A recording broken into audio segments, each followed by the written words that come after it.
As my star rises, so I try to say, okay, Don, you got to be true. You got to be true. You got to speak the truth, because I think that's why you're here. So I apply that not only on social media where I try, but also when I'm on set. It's a sticky situation because, you know, it could be like hair or makeup or costumes, and I have to be honest. So like I always say, listen, I prefer those shorts, but you are the designer and I trust your vision. But for me, I'm not gonna say I love something that I don't love. I just can't do it. When somebody else might be like, it's easier just to just say, oh yeah, I love it, because you make everybody like you and everybody happy, but it's not true, you know? So I just try to stay true and hope that people understand my heart. Filmmaker Magazine presents Back to One with Peter Rinaldi.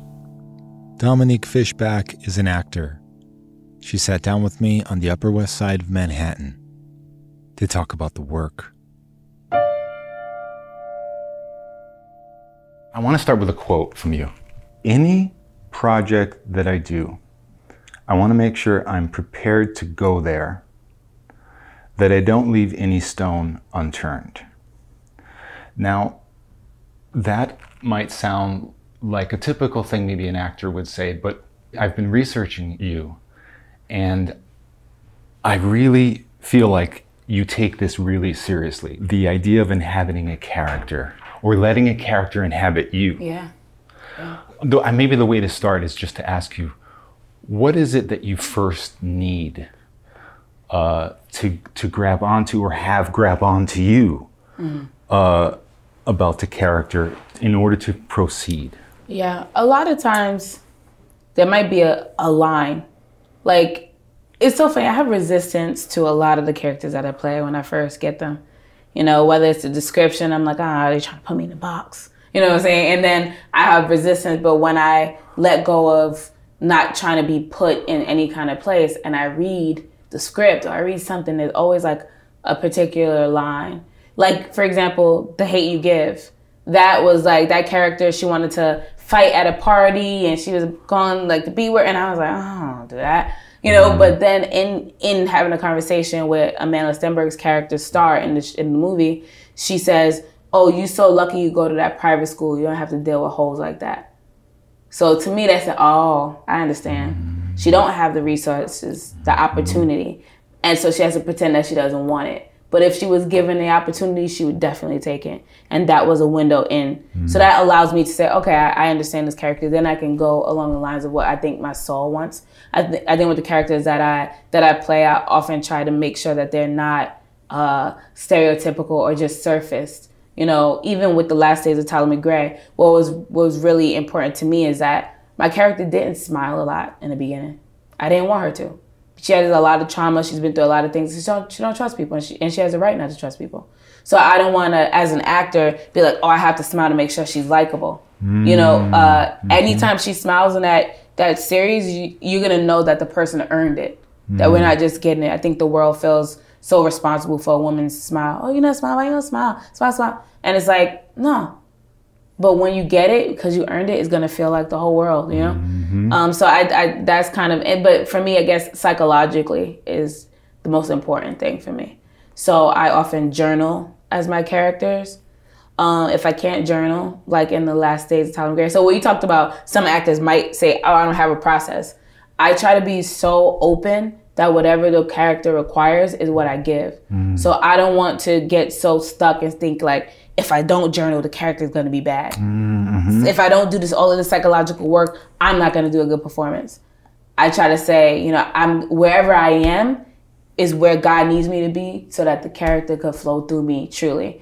And with The Hate You Give, with Last Days of Ptolemy Gray, I could not journal as a character. Every time I would sit down, I couldn't. I had so much resistance. So I said, well, Dom, you can't force it.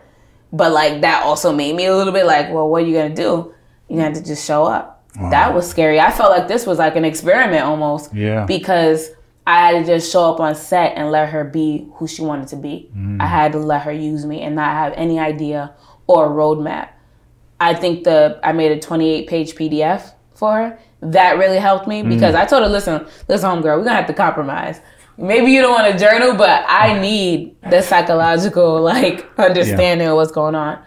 reading the book that Walter Mosley wrote was so incredible, because even though it's going to be different from the show, there was so many gems that was necessary. I mean, even in the last episode that passed, she talks about her mom and wanting her mom to die and feeling like she might be the devil. And that was in a novel, but it wasn't in the script. And I said, this is very important, because I think it gives us, because another thing was like, why is she helping this old man? Right. Why? And everybody was like, oh, because she needs a place to stay. I'm like, that's not good enough. What is her emotional reason for doing this? She has to have one.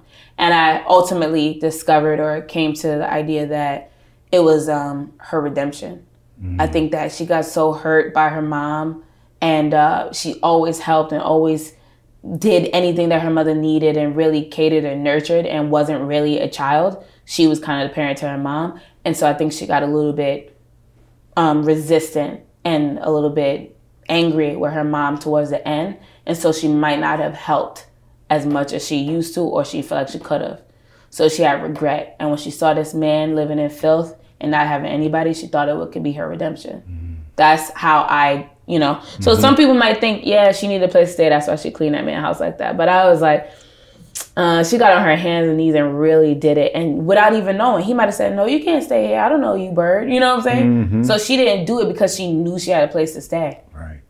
But why did she do it? What I'm gathering from what you're saying is that you're inviting this character in as you're starting to prepare for her. And we're going to take the example of Robyn in the last days, right? And before you're able to wrap your arms around her, she's almost saying to you, I can't journal. Like, this is a tool that you use, but you're not going to be able to journal, or I don't want to journal. Like, so you're already she's already kind of present, right? And you had to realize, like, I have to give up this thing that I'm attached to. Yes. In order for her to fully kind of embody me, right? I mean, I'm not like adding anything. No, you're not. Okay. Yeah. But how is she already there? Like, is this something you just have inside yourself, where you're open and something can come in? Now, it's not necessarily that you're able to figure out how to play her, but she's present. Yeah. Yeah. Is that it? Yeah, it's more like if I know psychologically just different things, even if I don't remember everything that I wrote in that PDF, I know somewhere my subconscious is there. So now when she hears Ptolemy say something, I know exactly how she feels about it.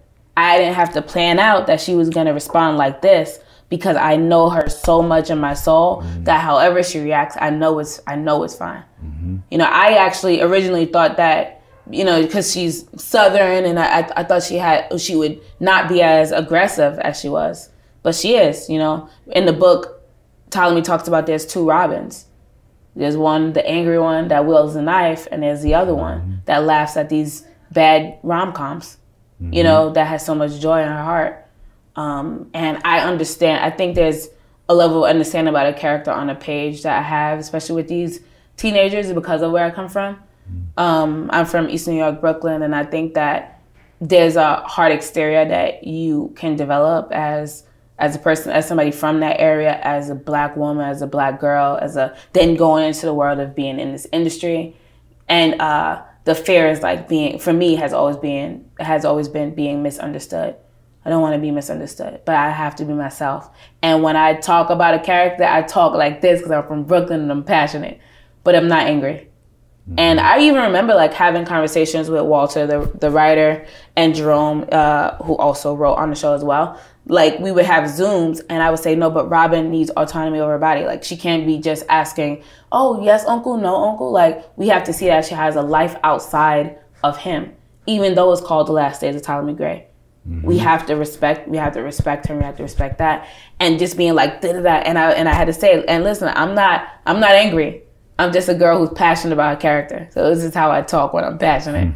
And I had relinquished and released my own self of the fear of being misunderstood. I think that was the gift of the experience for me, was knowing that, you know what, I'm just going to show up as I am, and whatever's going to be is going to be.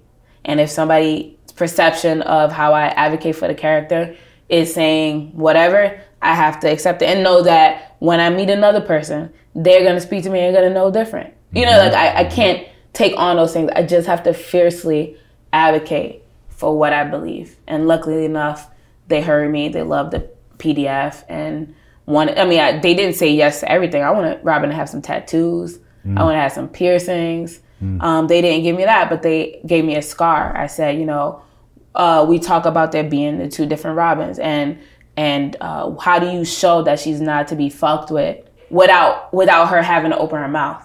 The scar, you know, and that became a thing, and I was just really happy that they included it and they wanted me to be heard.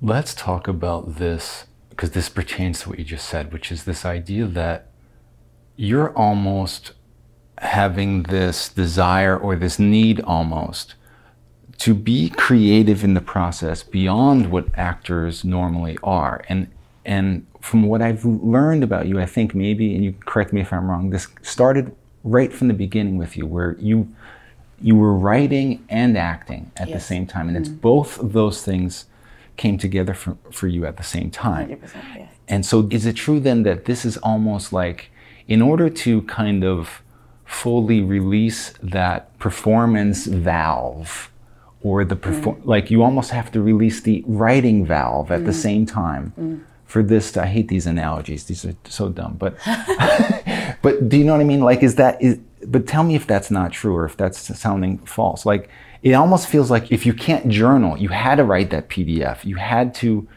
have that creative side going in order to get the whole other side of that going a process. I think too, with not because Robyn and Project Power with Jamie Foxx didn't want to journal. There was just because she's a writer, she's a rapper. So I was like, oh, this is great. She would write poems and all this stuff, but we just didn't have any time. Yeah. And a lot of we were doing like 6-day reads, and like it's just it was just a lot. And sometimes the scene would change right before, like right when I get there. Oh, we changed these words. This is what happens now. And so I had to release that. And so I did not journal as that character, but not because the character didn't want to, just because of the circumstances. So I don't find that I have to write in order to tap into the truth, the authenticity of the character, which is freeing me of that, because I would otherwise think I would have to. But I did start acting and writing. I started writing poetry when I was like 12. I always wanted to be an actor, performer, but I didn't really get the chance to do it on stage that much until I was 15 in a theater company that said in order to act, you have to write your own stuff. And then we had to edit it, and then we would do talkbacks from a young age, talking to adults. Like, we had this show called Uncensored where we would say anything that we wanted, and then on certain days we would sit down on the stage and people would ask us personal questions about why we wrote the things that we wrote. And then I was in another theater program that did the same thing, so we always had talkbacks, which allowed me to know the truth about what it is I'm doing as an artist and know how to speak to it. So I think that also just helps overall. From what you said, it also made you realize that your voice is important. It matters, yeah. And even editing, like I remember in that theater program when the monologue was too long, you know, he would say, all right, Dom, you know what you're trying to say, but it's too long, so you can edit it. He didn't then take my piece and go, Steve Demenda is his name, but he didn't go chop, chop, chop. Yeah. He just say, all right, you know what you have to do, and you know what you want to say. Yeah. Then when I would get into other programs when I was older and they would try to micromanage me or edit my stuff, I was absolutely not. That's not my voice. 100% not my voice. But it was because when I was 15, this person said, no, you do it. You know what you want to say. Now I'm 20 and you're going to try to tell me I don't know what I want to say? It's not happening, you know? Somehow I wish like this was given to every actor, right? I mean, everybody's different though. Some people didn't like writing. Girl, I always loved writing when I was a kid. Poetry when I was 12. My mom used to be like, oh my gosh, that's really, really good. Where did you come up with it? I don't know. You know, like it was just something natural for me. Also, you know, my moon is in Gemini. Gemini rules the third house, which is communication. And people with Gemini moons really love to communicate and they love to write. And I think so. I think our natal charts and like astrology actually does play a part. You know, there might be somebody who just really knows how to express themselves in clothes. You know, and don't really love to write. That's a great point. So, yeah. It's kind of their voice is through that. Yeah. So I think the answer might be just like, what is the authenticity of who you are, and then how does that inspire you to tap into a character? Is there something true about the idea? Because it seems like it's happened a number of times on projects. Like, for instance, on Judas and the Black Messiah, where Shaka King, where you told Shaka King, like, here's a poem that I would really like to. Well, no, he actually. Oh, go. Yeah, no. He said, I wrote this role for you. You should read the script. Read the script, and I gave him a long email about all the things that I loved about it. And I said, I have 2 thoughts, but I don't want to overstep. So please let me know if you want to hear them. Because again, I'm coming off of this like New York thing where I'm like, I'm not trying to step on anybody's toes. Yeah. I know this is not the theater company where I wrote my own stuff. I know it's somebody else's piece. So I want to respect that, but I also have to be true to who I am. Yeah. And if I think if they say, oh, I like that, if I like that girl, I want to work with her, I want her to do this part, then I want to make sure up front that they know exactly who I am, so that they can decide, and we both could decide if it's a good collaboration, because I'm such a collaborator. If it ultimately is like, no, that's not the answer, that's not it, that's fine. But if you're like, you're an actor, I'm a writer, I'm the director, like, that's not gonna work. Like, because it's not true.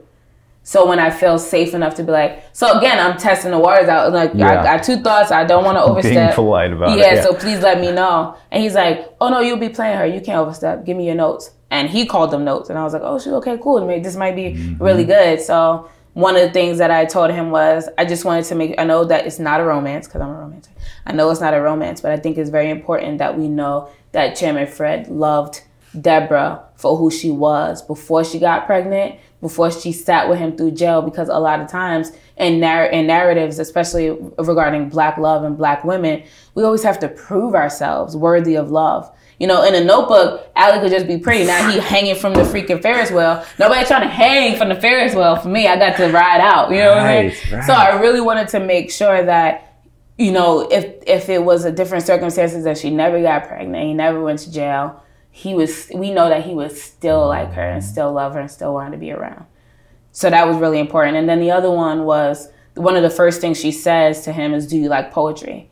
And then we never hear a poem throughout the whole movie. And the Panthers were very poetic people. So, you know, and then he goes, I think you're absolutely right. Do you want to take a shot at that poem? And I was like, oh, because I didn't intend to write it. I was not even trying to. And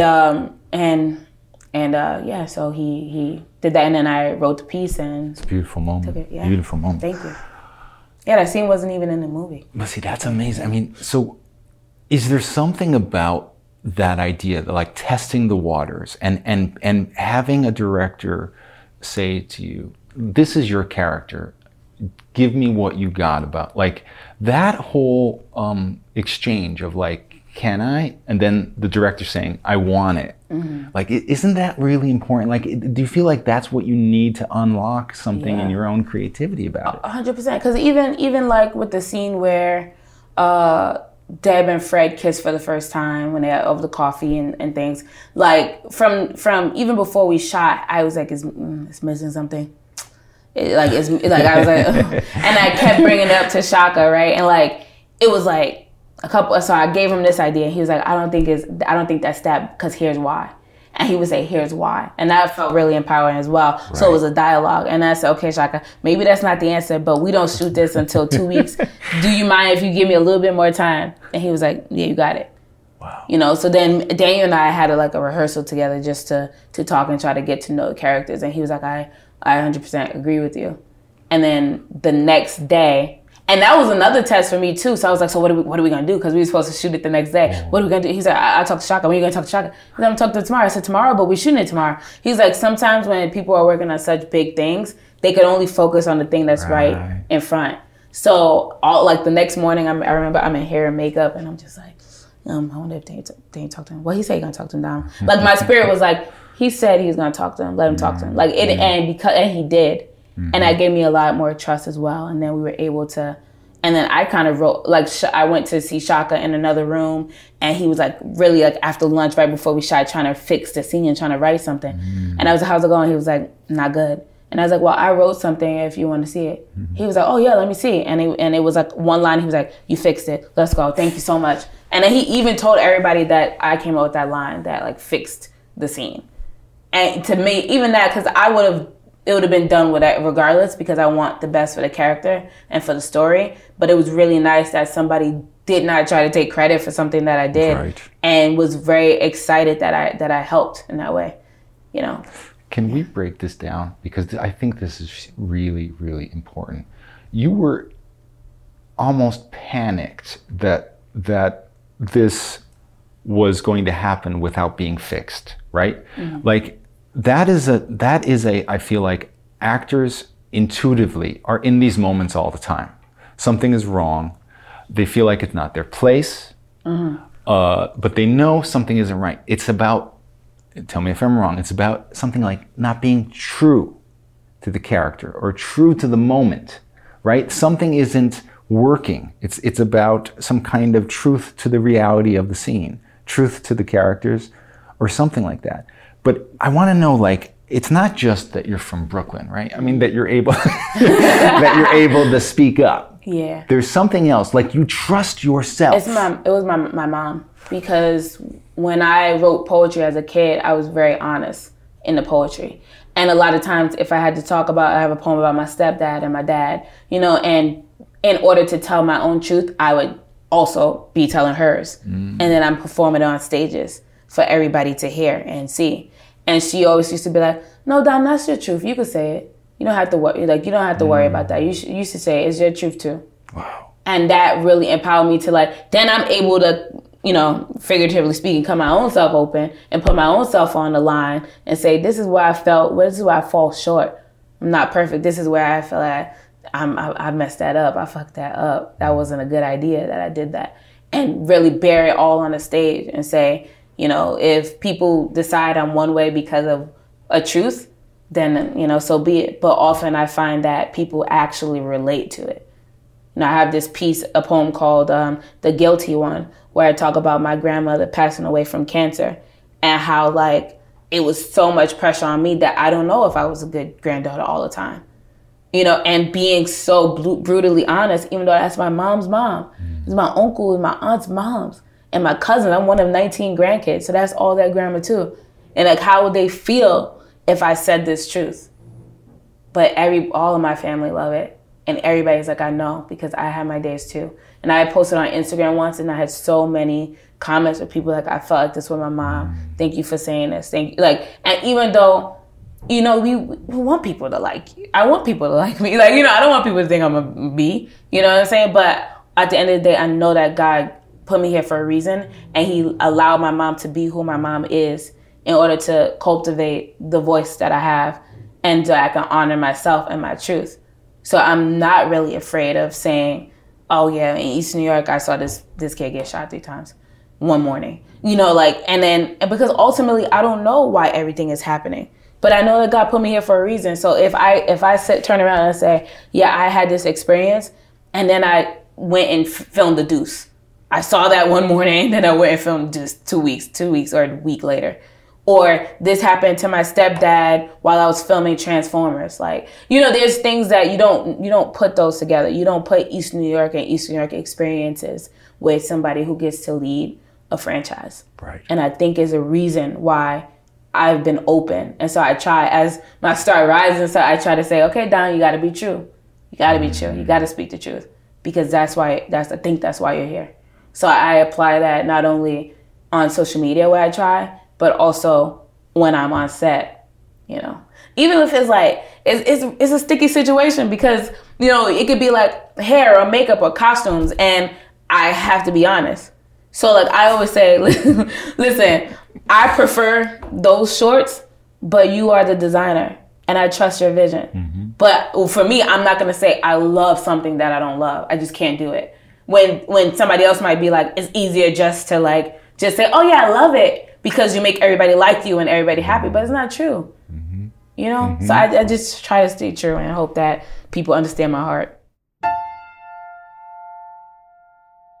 Actors have sometimes on this podcast talked about the idea of suddenly being one of the stars of a show and like having this different kind of experience, or having to suddenly go from where you're a supporting character to suddenly in it as one of the starring roles. And it feels like that's what's happening with The Last Days here. Is there anything that you felt like some other kind of weird responsibility, especially because the way you think, you know, you're almost always thinking dramaturgically or story and also wrapped up in so true to what your character is doing.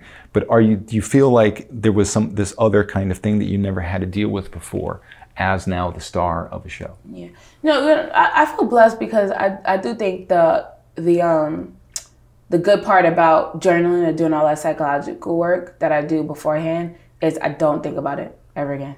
Mm-hmm. So when I go on set and then they say I do an emotional scene and they say cut, and then I laugh with the crew people about something, mm-hmm. I feel like that's a gift as well. I don't have to stay in it all day. Mm-hmm. I could go like that, you know, and be right where I need to be.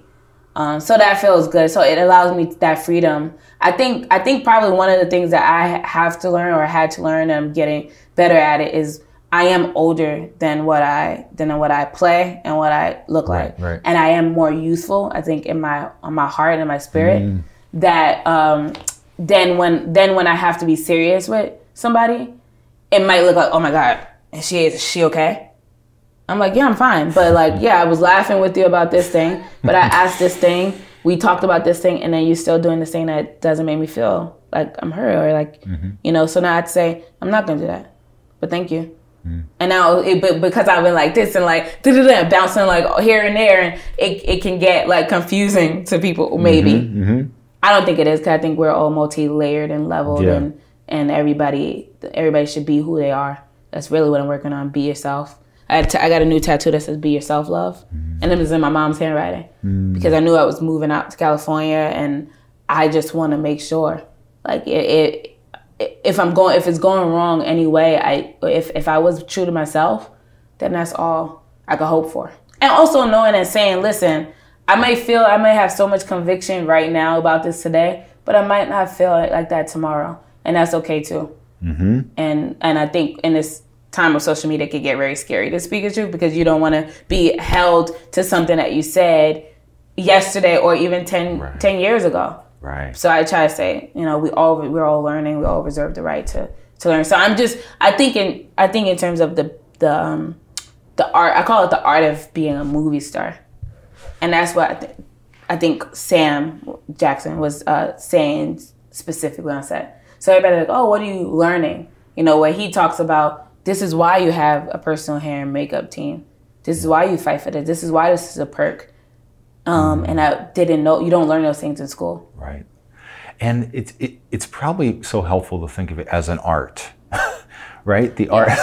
Yes, because it requires the interviews. And just depending on what kind of artist you want to be, it also does the looks, the hair, the makeup, the outfits, the fittings, like it is an art to doing the things. It's just deciding, this is the type of artist I want to be. This is the type of actor I want to be.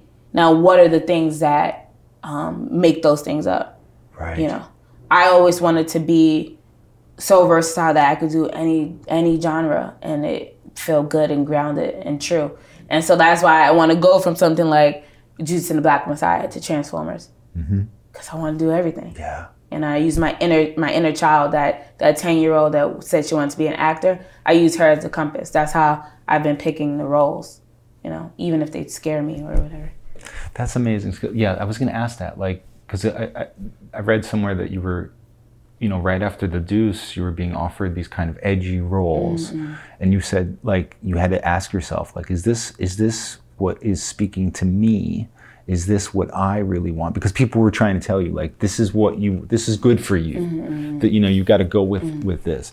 But you had kind of the foresight to be like, I'm going to, you know, I want to do a lot of different things. I'm not just going to go where the flow is in terms of Hollywood or what they think I am, you know. But I imagine it must get harder as you get more famous and more successful, right? Yeah, yeah. So that little kid is that little kid is the little kid is the key there for you. Yeah. You're tapping into that person. I mean, and how do you keep her? Let's talk about it like this. How do you keep her protected? You know, how do you keep her alive, protected, happy? How do you keep her fed? Yeah. Well, I think one, that's probably where the journaling comes from, because I journaled since I was a kid. I have journals from when I was like 12 years old onward. So I think with the characters, because I journal and I get that, like, my mind keeps going. I make analogies about stuff and I collage images together. She really enjoys that, you know? So that, I guess that kind of keeps her happy, protected. That's a good question. I think I give each year a word. And I started this in 2018, where I decided it was going to be my CEO year. Because in 2017, I had to make business decisions that I had to leave my emotions out of it. And I was so, like, I don't want to do that. I don't want to be disloyal. I don't want to, like, when you have to make business moves. So I said, no, you can't be like that. You know what you're here for. You have to be a CEO. So I made that year that. And then by the end of it, I felt really depressed. And I felt like maybe I lacked spirit. So in 2019, I made my spirit year. And then in 2020, I made it my freedom or my freedom year. And then we got locked down. But then it was good in the sense that I learned that freedom was all in the mind. And I started meditating a lot and journaling and really unpacking any triggers that I had, any anxiety that I would have to do interviews.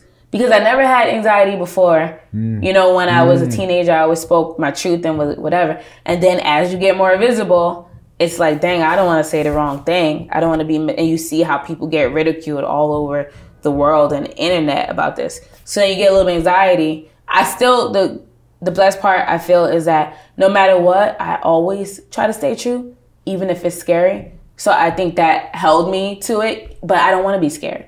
So I was in therapy, talking about these things, and then I found a sense of freedom. But working on her and realizing that I had kind of suppressed her and pushed her away, because she is really the romantic. She's the one that's open about her feelings and, you know, speaks her mind. And like, now you get to a place where you're like, oh, maybe you can't say that. You know what I'm saying? Like, just chill. So I think her and I had a conversation, and I apologized because all she was doing was being herself. And then I did that. And then now I think we have a better relationship where I could be like, all right, I don't know what to do.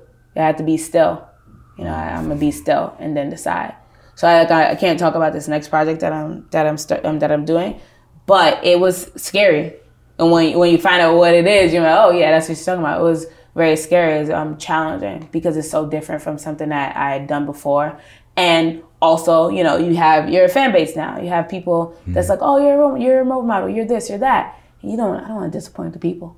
Right. No, but I also don't want to disappoint myself. And my 10-year-old self is like, I want to have a challenge. I want to do everything. Remember, we said we would do everything. So here I am. Dominique Fishback, thank you so much. Yeah.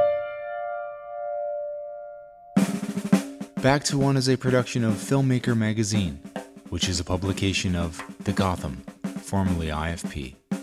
Listen to back episodes of this podcast at filmmakermagazine.com or wherever you get your podcasts.